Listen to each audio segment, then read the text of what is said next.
2, 3, 4. Shoo up, my sugar, shoo up, my little butterbean.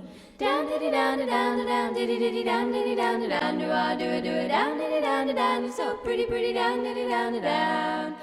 Ain't it funny how fun love can be? Diddy, diddy, diddy, diddy, diddy, diddy, diddy, diddy, diddy, down, diddy, down, down, down, diddy, diddy, down, diddy, down, down. And the Norfolk Knitting School is back in session.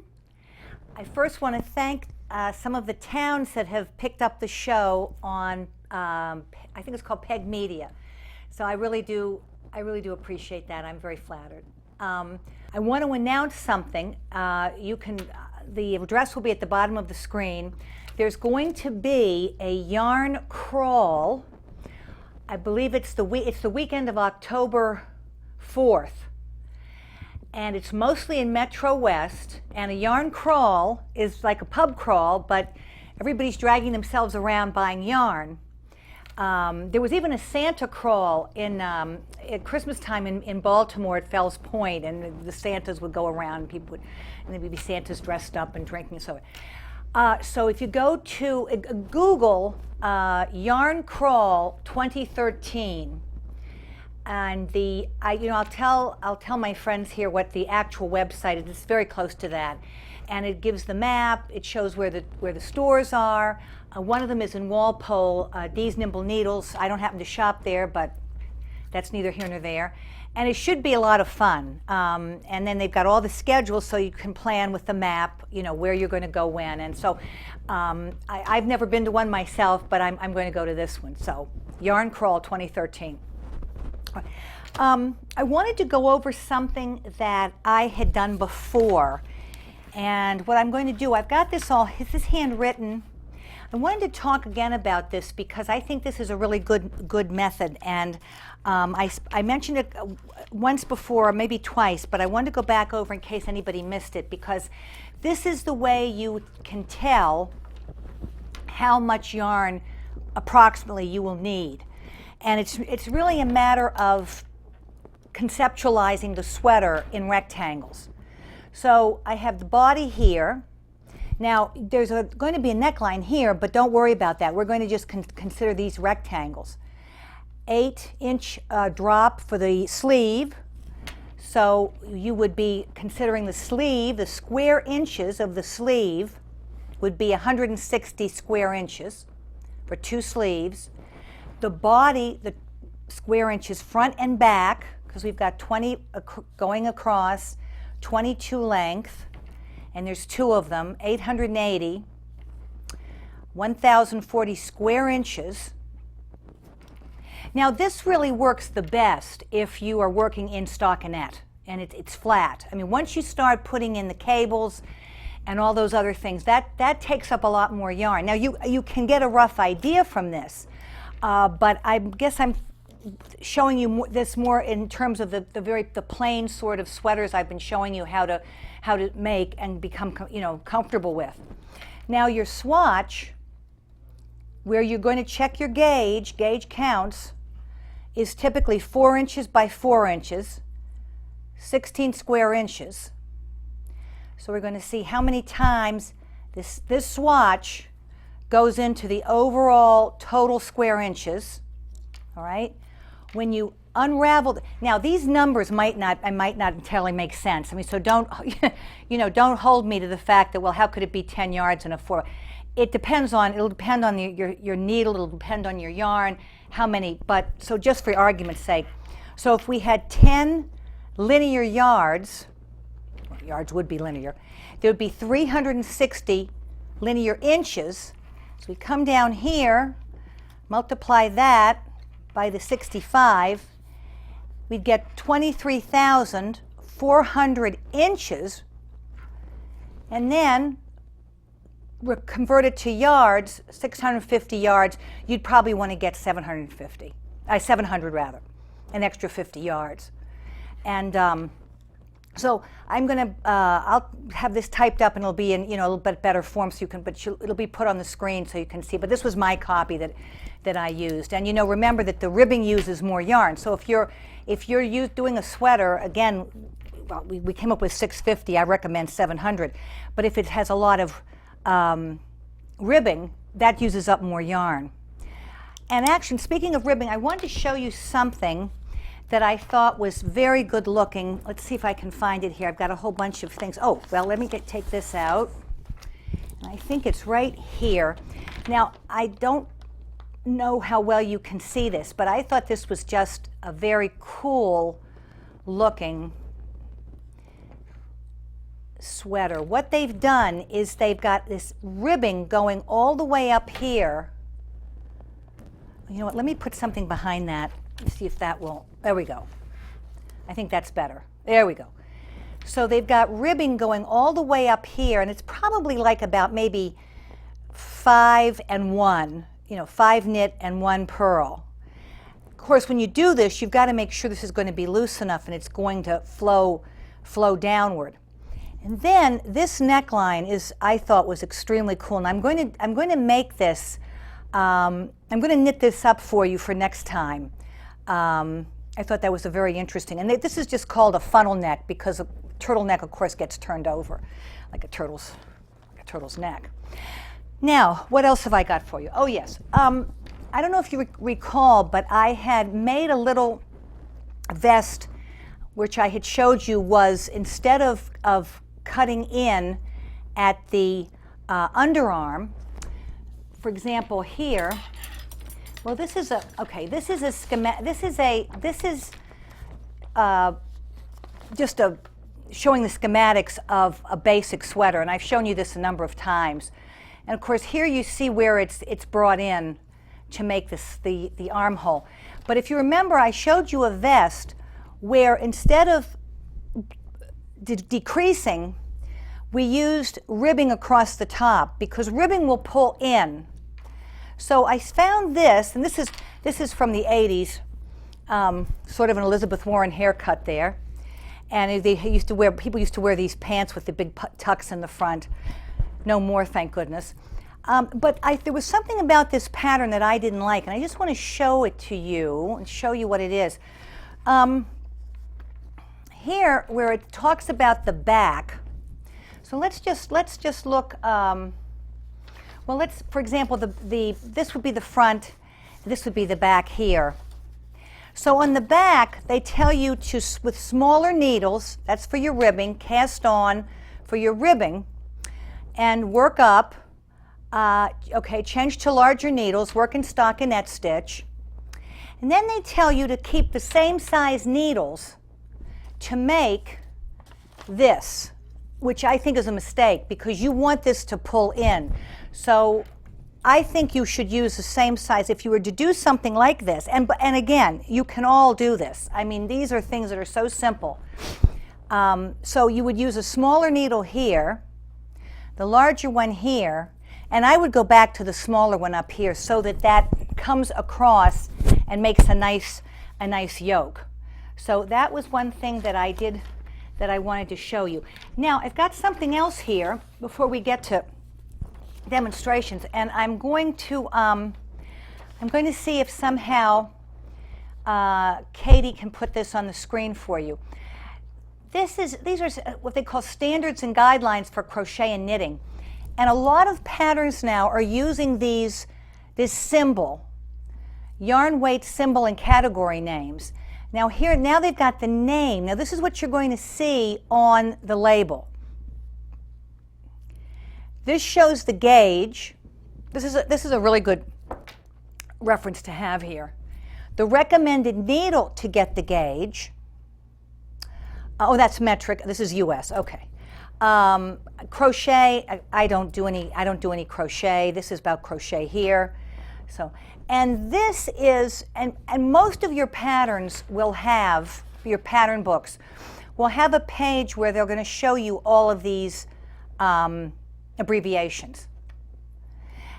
And so this is a reference here for you. Now, again, if you're going to be buying a, you're buying a pattern book, this will be in there. But this other might very well not be there. And so I saw this and I thought, gee, I should get this. And so maybe we can get this part and put it on the screen. So now, pretty soon that we're going to be, facing down the holidays, Christmas. I like to say Christmas.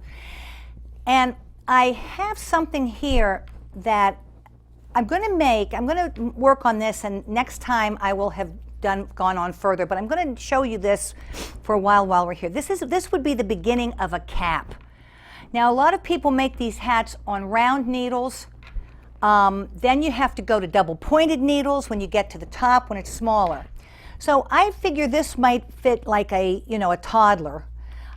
So I figured I'll go ahead and finish and make this. But these are baubles. And unfortunately, these do not all look identical, and I can't explain to you why they don't. But I'm going to go ahead and show you how to do these. And it takes a little bit of dexterity. Okay, we've got 7. But it's not hard to. It looks a lot harder than it is. So let me get a strand of yarn here. Now, of course, when you're knitting, you don't want to have all these strands and things flying around, but I do because I make all these swatches for you, and I sort of try to keep them on the same needle.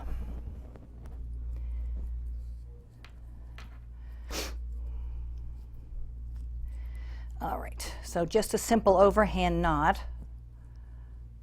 Okay. All right, so I'm going to, okay, here's my other number 7.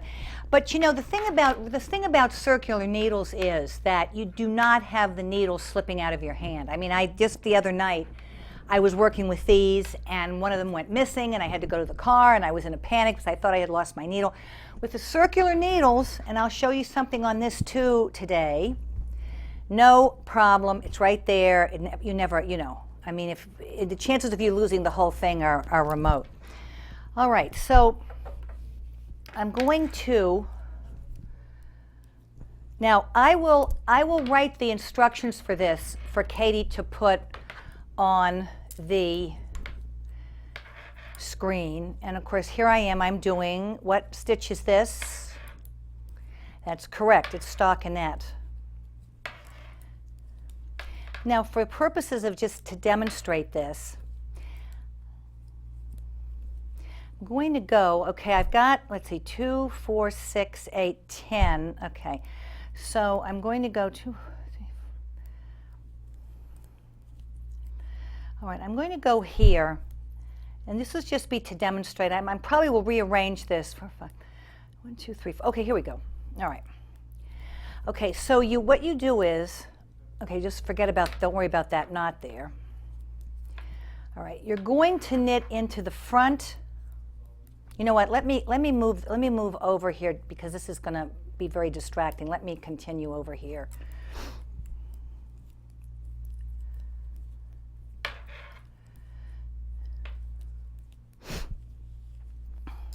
I mean, wouldn't you know the knot would be right exactly where I want.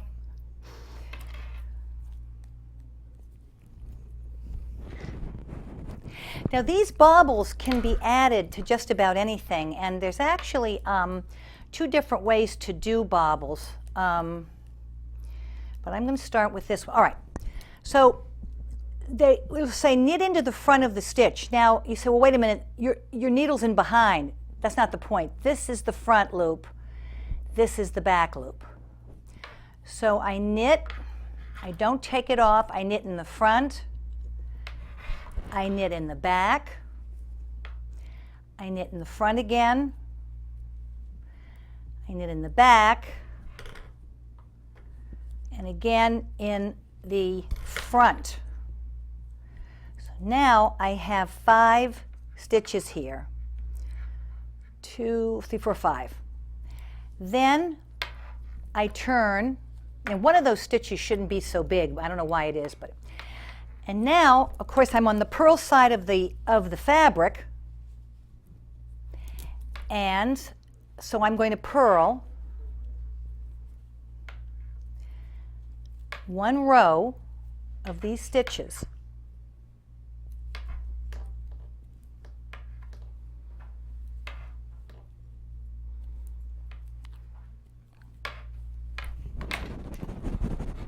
What a disgrace, look at that. Turn, and I'm back on the front. I'm going to knit these.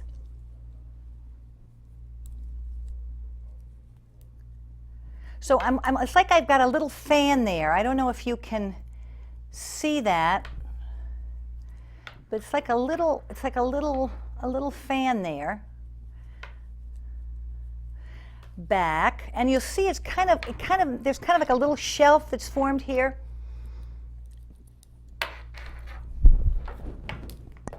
Too much, slightly chaotic here, excuse me.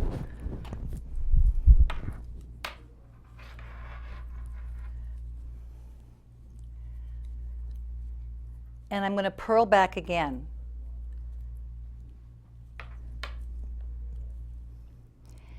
And these baubles can look really, really nice around a neckline, and in this case, they'll be put around the hat. All right, now back again, and I'm going to move everything over here.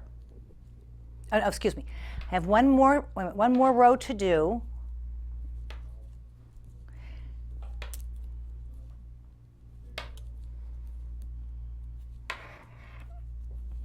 And now I'm going to take this needle and I'm going to bring all of these stitches one by one over that first stitch.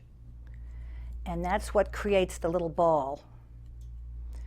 And if the knitting gods aren't against me today, this will turn out and be all right. Okay. Now, then when you go to knit again, you want to really give this a good yank and really tighten that up and knit very firmly. There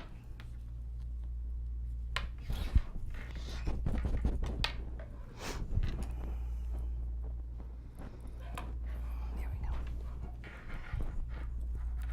And knit very firmly across so that there, and there's your bauble.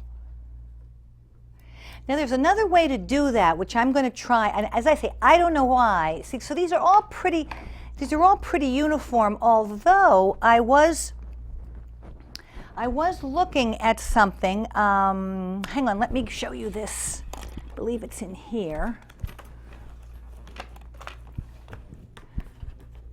where they had made, here we go. Okay, they had this was the hat pattern that I was starting with, but there was another thing, item that they had made in here. Now I'm not finding it now, but the baubles weren't all even, and this was done by one of the master knitters that make the examples. So that is a bauble, and I'll just knit across, and I'll make one more. And then I want to show you something that I think you might be able to use for a Halloween costume. All right, so we'll start here. So I'm knitting in the front of the stitch. Now I'm knitting in the back of the stitch, in the front, in the back,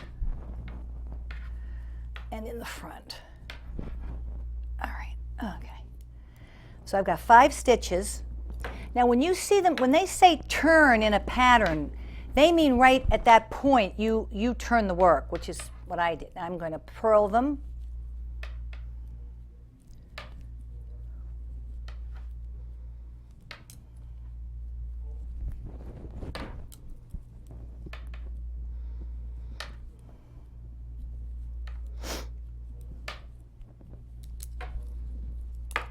knit, back, turn back, there they are. Actually, if you could see that, yeah, oh good, my dear Katie got it just right. This is the rest of the knitting. So this is where we're going to knit. This is the bobble right here.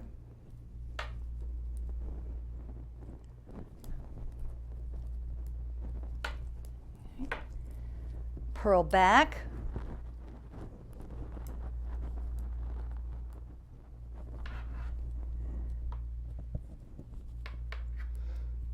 And don't say to yourself, oh, I could never possibly. I'll tell you, when you do these little things like this, you need some strength in your hands. I will tell you that. You need to be able to,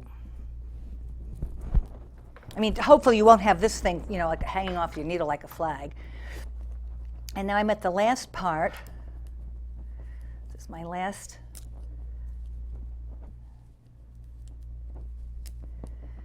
Right, and now the bobble. You see the little shelf there, and so I go from the second stitch.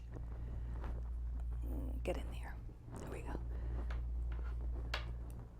Now I'll admit, if you were to if you were to drop your stitches while you're doing this, you probably would have to start over. I don't know. I might or I might not. It all depends. But okay, and now. There it is, and you go into your next stitch, give it a good tug, and there you are.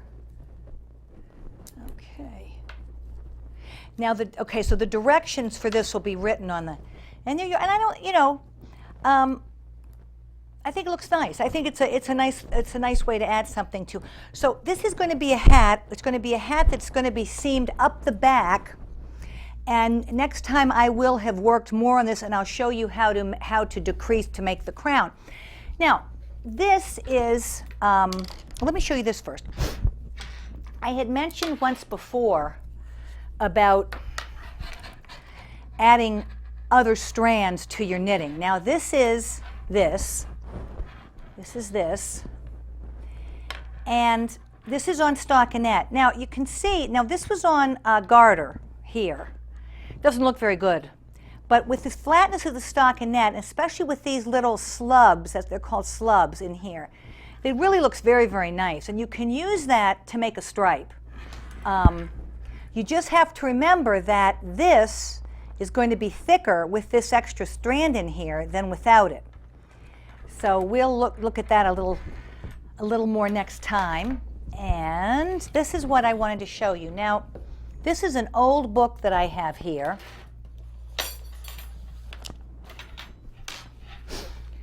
This is from the 60s, the 1300 pattern stitches. This is Motricot, which is a French company. And again, I'll put this on the bottom of the screen for you. But if you take something thin like this and sparkly, you could make a really cool veil, and it works up very fast. This is a size 10 needle, I believe.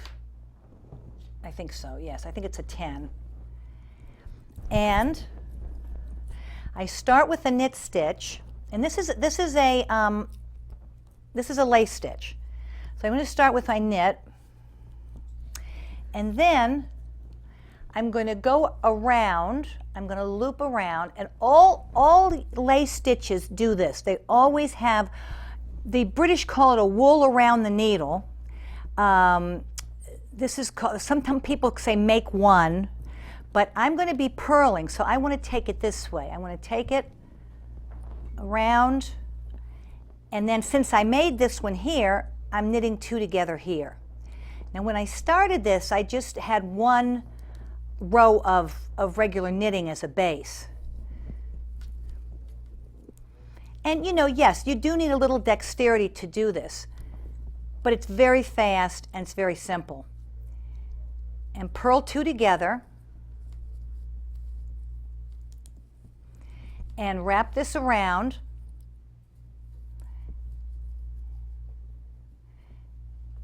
and I purl two together,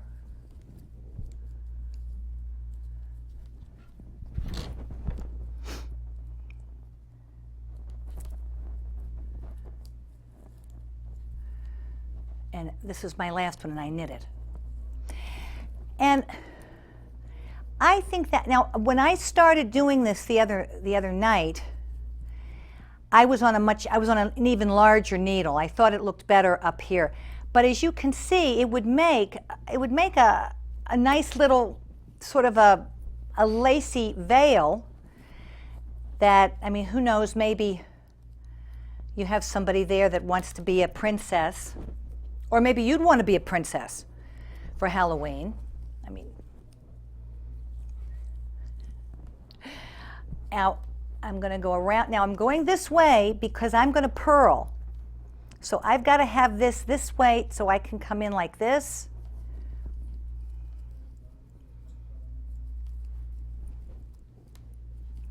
And purl. 2 together. Round. Purl 2 together. So when you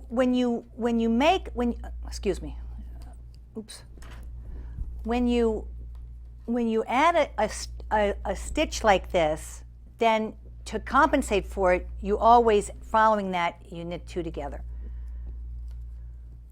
Now this is a little bit tricky because I've got the way this yarn is made, there are 2 strands here. So when you go off to Michael's to look for the yarn to make something like this, you'd be better off with just a single strand. I just happen to have this, and this is what I use. But what you'd probably want would be something not as thin as each of these, but the one strand, and you won't find it to look quite so confusing. So that, now one other thing I want to show you. A little tool. I don't think I was looking for this at home. I couldn't find it. This is invaluable. This is a counter for your stitches. So if you're only going up to, because when you make a cable stitch, I know for me, if I don't count the rows, I don't get it right. I think I know where I turn, and if I haven't counted, I just don't know. And this just turns like this. When we're going to 9, we'll go to 1, 2, and then you can just use one side, or if you get into the higher numbers, of course, you'd be 30, 31, 32, and so forth. So this is something that's really invaluable to have. And they make them different sizes. Now this fits on this 6-inch one, and this is very old, this thing. But they do make them in different sizes. Or if worst comes to worst, just thread some yarn through this thing and put it around your neck and count it that way. Hey honey, shoo-up, shoo-ah. Look, see, shoo-up, shoo-ah. It's funny, shoo-up, wop, how silly love can be. Down, diddy, down, down, down, diddy, diddy, down, diddy, down, down, do-ah, do-ah, do-ah, down, diddy, down, down. You're so pretty, pretty, down, diddy, down, down. Okay, I've got a whole bunch of things to show you, but I'm going to show one thing first. And I've showed this many, many times. I'm going to show it again because this is so important. And this is my gauge swatch. I started down here with a number 5 needle. I ended up here with a 2.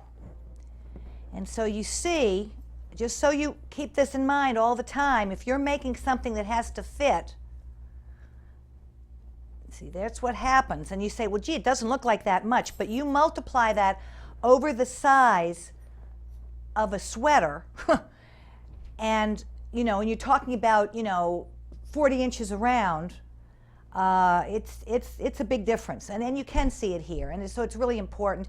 I was thinking about some future shows that what I might do was do something with some stitches. If those of you are worried about making garments because of this fit issue and fitting the, doing the seaming, fitting the sleeves in, all that sort of thing, there's ways that you can make a really beautiful, really interesting afghan or coverlet, say for a baby, and mix up a whole bunch of different stitches. And so I thought I would also, show people, show that, because we have kind of focused on clothing. Okay, now last time I was showing baubles. and I made a hat just to have something to because I want to also show seaming again. I showed it once, but I don't think I did as good a job as I could have done. And I gotta be honest. I don't like the way these things kind of look like they're sort of flopping around. You see, they're just attached with one stitch. See, there's just one stitch attaching it. And then you're going to turn around and you say, well, gee, you didn't make them all the same size. That doesn't look very good. And I have to agree, I don't know why some of these came out smaller. I had one that came out really small. I redid it. And also you might say, well, gee, now this one looks different than this one. You see how this one kind of looks here, the way this is done? And then this one looks more like a real knot. So I don't know. All the bobble patterns I looked at were the same. So, but I do actually have one other one here that I did that's a free, it's a freestanding bobble that you can just attach to things. Now, I made a mistake here when now I didn't use a pattern. I have some kind of laziness issue about looking up patterns. It's not good. Do not do that. You know, I mean, when you become very experienced, you can do certain things without patterns, but you shouldn't. It's not a good idea. And so I forgot a step in this hat. So I'm just wondering if one of you, while we're working on this, take a few minutes and think and see what I did wrong. What step did I skip? And I was so worried about the bobbles, I guess I just didn't think of it. All right, so I worked up here. I'm going to show more bobbles again, but I want to show you how these hats are constructed. So I worked up here, and what I did here was I simply moved this stitch over the one next to it, and I did it about every 10 stitches. And as you see, it kind of, now if I were to continue with this would get smaller and it would kind of go into like a little bit of a pinwheel. If you see how these are going like this. All right, so I said, well, okay, I think I've got enough room here for a hat. And the answer to the question is, when you make a hat, after you do your ribbing, now I wanted to have this row of reverse stockinette right over top of, I just liked the way that looked. So what I was supposed to have done was to have added in another 50% of the stitches. So whatever I had started with down here, I should have added stitches in here to give a little puff over the top of the ribbing. So if you got that answer right, good for you. You understand how a hat's supposed to be constructed. All right, so now I did, and another time I'll show you these decreases another time. They're very, very easy. It's just the stitch pulled over the one below it, if you can see that. All right, so now then what you do, and it's, I could have just run a thread through this and gathered it, but it's better to make it a little easier on yourself. And now I'm going, actually I'm going to show you this is, all right, so now I'm going to knit two together. Oh, wait a minute, you know what? I did something wrong here. I knitted two together. I shouldn't have done that. I should have just passed this over. So this is called a slip knit. So I had these over here. So I slip and I slip, then I go back, and you say, well, gee, what's the difference? Well, they're positioned differently now. And now I knit through the back loop, and there I am, okay? It goes all the way across. Now you say, well, gee, well, I mean, it's just one loop. What do you mean? And I think I talked about this before. Well, it's only one loop. What do you mean front loop, back loop? Well, yes, that's a little odd, a little confusing. This is the front loop, and this is the back loop, even though it's all one loop. And when they ever say knit in a pattern, it's knit through the front loop. Do the regular knitting. So I'm going to slip, take it back, and now it's at a different angle. See the angle see how this angle has changed? Sorry, let me do this again. And I knit through the back loop this way. And there we go. All right, so slip, Take them back through the back loop, both of them. You know, we have a wonderful, wonderful station manager here who's going on to do other things. He's leaving us. We have our replacement all set up, so everything's going to be fine. But I guess it was his idea. Yes, it must have been. He said, well, you know, we can put a mirror overhead so we can actually, because in the past shows, you know, sometimes my hands would be in the way, and Katie did a fabulous job, you know, capturing as best she could, but, you know, if my hands are in the way and I'm still knitting, so I begged him and nagged him to, and he promised me, so I knew he was going to do it, but I still had to, you know, and so now I've got this mirror overhead, and I'm just so thrilled with it. I think it just looks great. Okay. Now, I know some of you like to throw the yarn, which is this. See, I don't like to do that because I like to have the tension. So I have, it goes over my pinky, over the index, and around again. And then sometimes I just go back in and I want to get a good firm, because when you do these baubles, you have to pull it pretty tight to snug it up. Okay, and then back over here, knit two together through the back loop. And there it is. Haha. Okay. All right. And then this is one little singleton left here. I'm just going to knit it. Right now. So I'm going to thread this needle. Now this happens to be, you'll need these yarn needles. This is a yarn needle. This happens to be plastic. They make them in stainless. Stainless is better, and they're not expensive. But there's a way to if you try to thread this like this, you are going to, you know, you have enough reasons to lose your mind as a knitter, so you don't have to. So what you do is you take it like this, you put it over, and you bring this up, and you've got this little doubled thing here, and you push that through, and that's how you will get it to thread. All right, so now I'm going to go here, I'm going to turn my work back. You can see the little dimples where the baubles were made. And I'm going to thread this through, very simple. And again, I mean, I haven't shown you anything. I mean, there's there's plenty of insane patterns out there and all sorts of crazy things to make that I wouldn't attempt to do. But I haven't shown you anything like that, and I wouldn't. Okay, so now I'm threading this through. And now I'm going to show you seaming. And for the longest time, I just did this crude back stitch on my sweaters when I was, because I started when I was about 12. Made a hideous, horrible, awful thing. It would be something like, you know, on the movies in the old days, you know, when they would show the librarians and they had some sort of drab clothes on and glasses. I mean, it would have been, you know, perfect for that. All right, so now there's my gathered up top.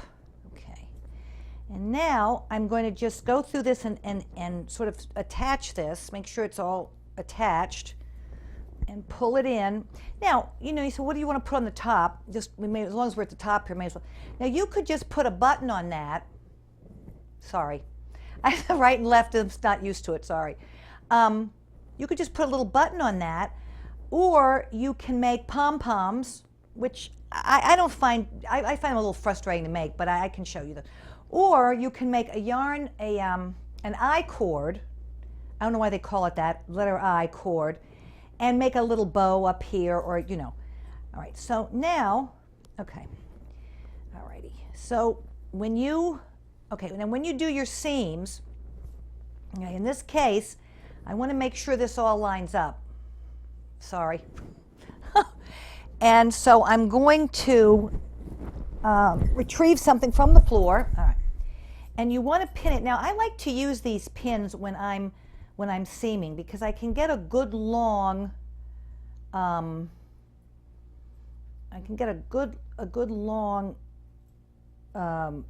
attachment here.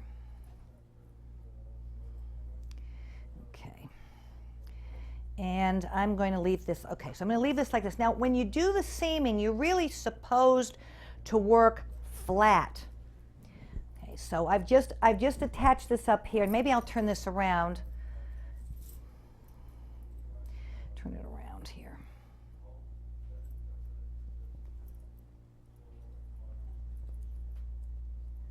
All right, so, okay, this way I can open it up more easily. All right, so I'm going to go with this flat. And, oh my God, I didn't know where the needle.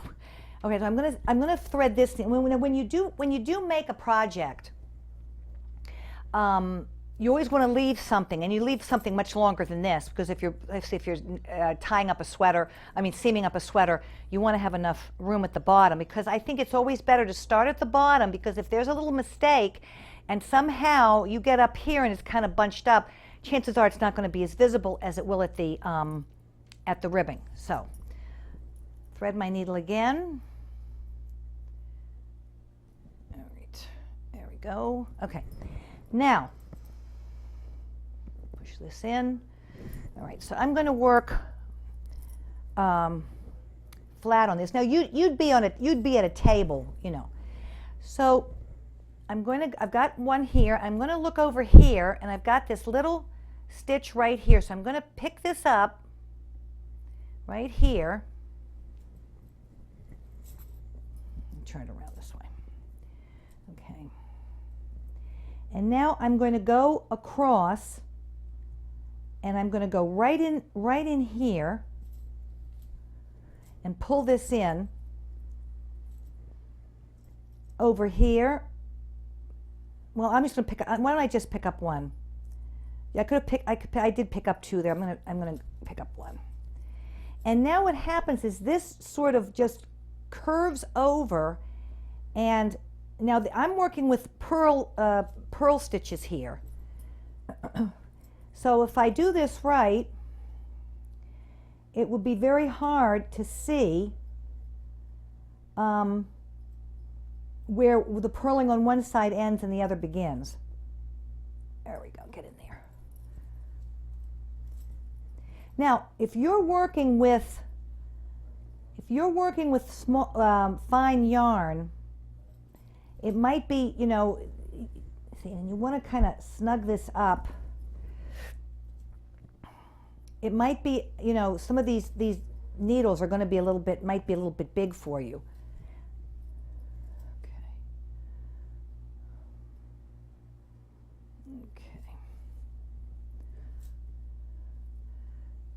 Now, you know, it's not going to look perfect like this, but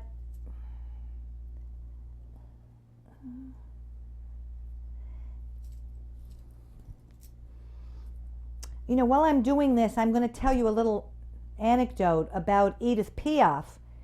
Now, and you know, and the other thing about this before I launch into the,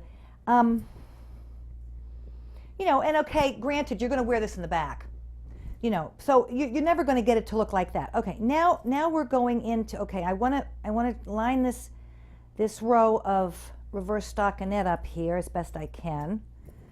Okay, now I'm going to loosen this up a little bit more because I have to work flat and keep this pin in here.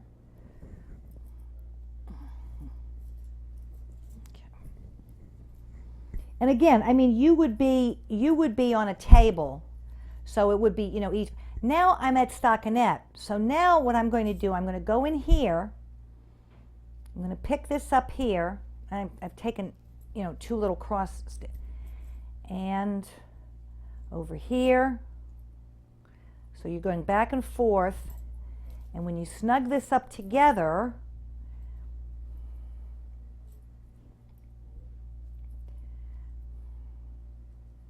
you know, this is terrible. I usually do a much better job than this. I don't know what's going on. Oh, well. Okay. So we can get that to...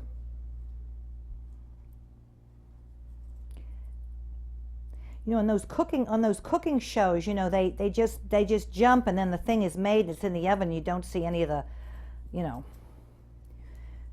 any of the little things that can go wrong because they've got to Okay, but see, there's what you want, is to get that to come right together. Okay, so I want to go in here.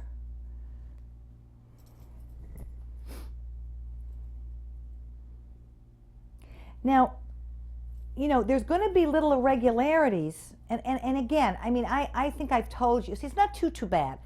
I have these friends that are master knitters. I mean, I am not a master knitter, but they, you know, they can do this so that it's really, okay, now I need a little more room here. I'd better save my story so I can concentrate on this.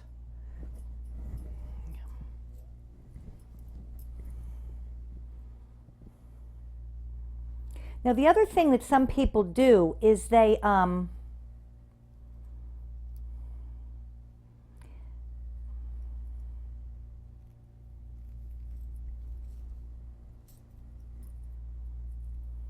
okay, now I want to straighten this out so that I can get this straight across. So I'm going to kind of backtrack here because I want to get those two. I want to see if I can get that stitch to match right up. So now I've got a purl stitch or reverse stockinette stitch. So I'm going to go under that now. I'm not now right for this particular moment in time. I am no longer in stockinette.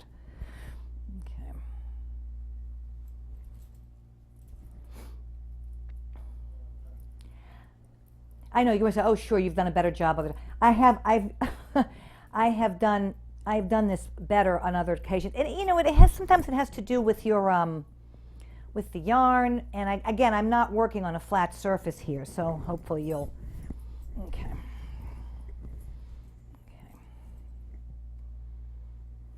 So now I'm going to go back.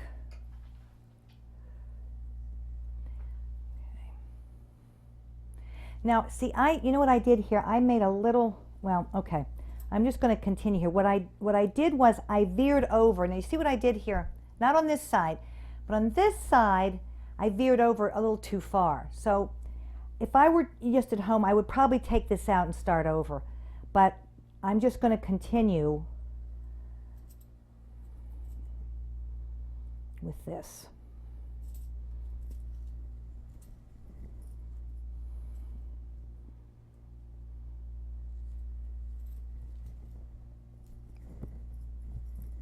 And you know,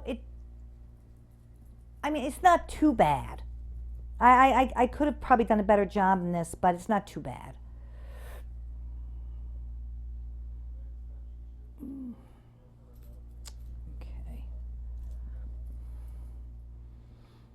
You know what I think I'm going to do? I think when I go home, now see, I want to check and see, now where did I pull that thread out of? So I want to be sure I go back here and I'm in the same line, as that was the mistake I made earlier.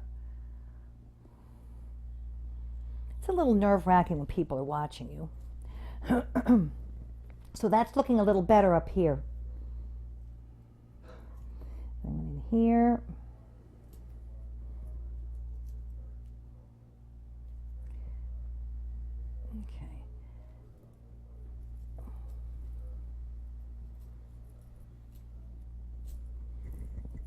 So you get the idea. You know what I think I might do is see, again, the other thing in my defense, you know, this is a little hat. This is not lying flat the way it would if you were doing a big sleeve or you were doing a you know, the side of a, but I mean, I don't think it looks that bad. Do you know? And so there's my little hat. And what I'm going to do is I'm going to bring this back next week. By then I will have, now why is this loose? Oh, this is loose because I didn't put a knot in it. So let me do that right now before that comes apart. And I'm going to make an I-cord, and I will,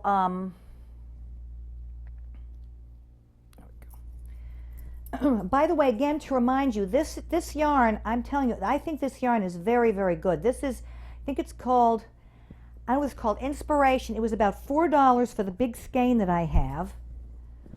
Now I'm going to turn this inside out here and not tie this around, so make sure that this guy is going to stay where it is, which I probably should have done before I started. So I'm going to just run some stitches here to tighten this up. I should have done that before I started the seaming.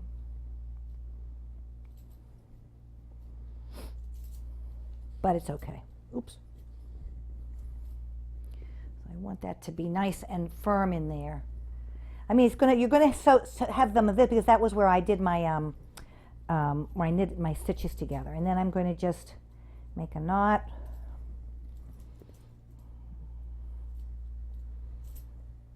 Knot this up, and I'll deal with that. I can deal with that later.